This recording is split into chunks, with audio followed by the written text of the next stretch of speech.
Hoje eu gostaria de falar um pouquinho sobre o meu ministério. Eu comecei esse mesmo ministério em 2005, quando eu lancei o primeiro CD, o CD Refúgio. E 12 anos depois eu lancei o CD Eu Me Arrependo, ambos feitos com muito carinho, com muita dedicação, com o máximo de qualidade que poderia oferecer. E foi a partir desses dois CDs que começou assim o meu ministério. Só que, no entanto, queridos, eu preciso confessar, abrir o meu coração, dizer para vocês que esse ministério ele nunca foi verdadeiramente abençoado. Por que eu digo isso? Porque durante muito tempo a minha vida espiritual ela não era do jeito que deveria ser. E eu não tenho vergonha de admitir isso, porque eu acredito que nós não devemos nos envergonhar dos processos e das fases que Deus usa para nos moldar, para trabalhar em nós. Porque reconhecer as nossas fraquezas faz parte da caminhada. E é justamente na fraqueza, na nossa fraqueza, que nós aprendemos a depender totalmente de Deus. E eu admito com humildade que, por muitos anos, desde a minha conversão, eu nunca levei a minha vida espiritual a sério. O meu ministério, por consequência, ele era vazio, sem direção, sem propósito. E isso era claro, principalmente para mim, porque afinal, Deus ele não constrói algo verdadeiro sobre uma base falsa. Mas Deus, em sua infinita misericórdia e graça, Ele começou a transformar a minha vida e o meu ministério. Quando eu mudei o foco, mudei de atitude. Quando eu mudei os meus comportamentos diante dEle. Quando eu comecei a ver as coisas de uma forma diferente, por um outro prisma. E desde o início da minha caminhada, Deus Ele sempre me mostrou que tinha um propósito para mim. Em meio às minhas fraquezas, Ele sempre mostrava que acreditava em mim. E que era possível ter um ministério verdadeiro e sem hipocrisia. Só que o problema é que, por muito tempo, eu não dei a Deus a permissão para Ele trabalhar em mim e no meu ministério. Eu não deixava Ele fazer o que Ele verdadeiramente queria fazer na minha vida.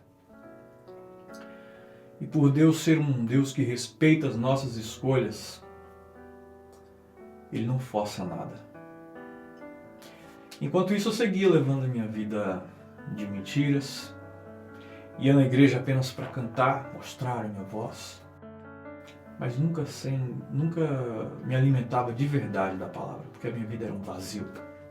Meu relacionamento com Deus era fingido, a minha espiritualidade não era de verdade. Sabe que olhar para trás e admitir isso não é fácil. Me custa dizer que eu vivi por muitos anos longe de Deus, andando por caminhos errados, tanto na minha vida espiritual, quanto na minha vida ministerial, quanto no meu casamento. Por causa disso tudo, eu feri profundamente a minha família. Fiz a minha esposa e as minhas filhas sofrerem tanto. É doloroso dizer isso. Mas eu reconheço e peço perdão pela minha família, por tudo que causei. E o que me dá esperança hoje, conforto, é saber que Deus ele me deu uma nova chance. Ele me permitiu recomeçar. E hoje eu busco uma vida diferente daquela que eu vivi antes. Eu procuro uma comunhão verdadeira com Deus e Ele tem me dado oportunidades para crescer, melhorar, para ser transformado.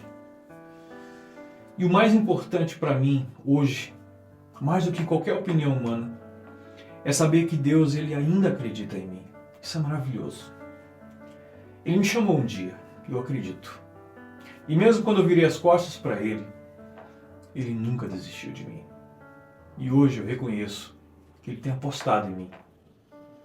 Ele tem me abençoado e me usado todos os dias. E eu posso dizer, queridos, de todo o coração que eu agora vivo uma vida de adoração e comunhão para com Deus. Claro que não é uma vida perfeita, porque a perfeição nós só iremos alcançar no céu. Mas Deus, Ele conhece os meus propósitos e Ele sabe que eu estou me esforçando para ser um marido, um pai, um filho, um cidadão melhor. E a minha oração é que Deus continue me usando, me moldando, para que eu seja um canal de bênçãos por onde eu andar, onde quer que eu esteja. Que o meu ministério não seja sobre ganhar curtidas ou visualizações nas redes sociais, mas sim sobre tocar corações.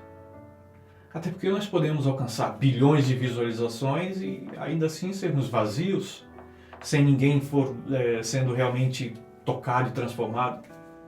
Mas se apenas 3 ou 4 pessoas forem abençoadas e transformadas de verdade, então já valeu a pena. Eu acredito de coração que esse é o propósito de Deus para a minha vida. Viver uma vida de adoração verdadeira. Como ele disse para aquela mulher junto ao poço, chegará o dia em que os verdadeiros adoradores me adorarão em espírito e em verdade. Não é sobre ganhar reconhecimentos, mas é para honrar a Deus de todo o coração, com sabedoria. E é isso que eu peço a Deus hoje, que Ele me transforme em um adorador, que Ele transforme você também em um adorador, adoradores com excelência, que a minha vida, que o meu ministério seja o reflexo de uma adoração sincera, cheia de verdade e de profundidade espiritual. Que Deus nos abençoe.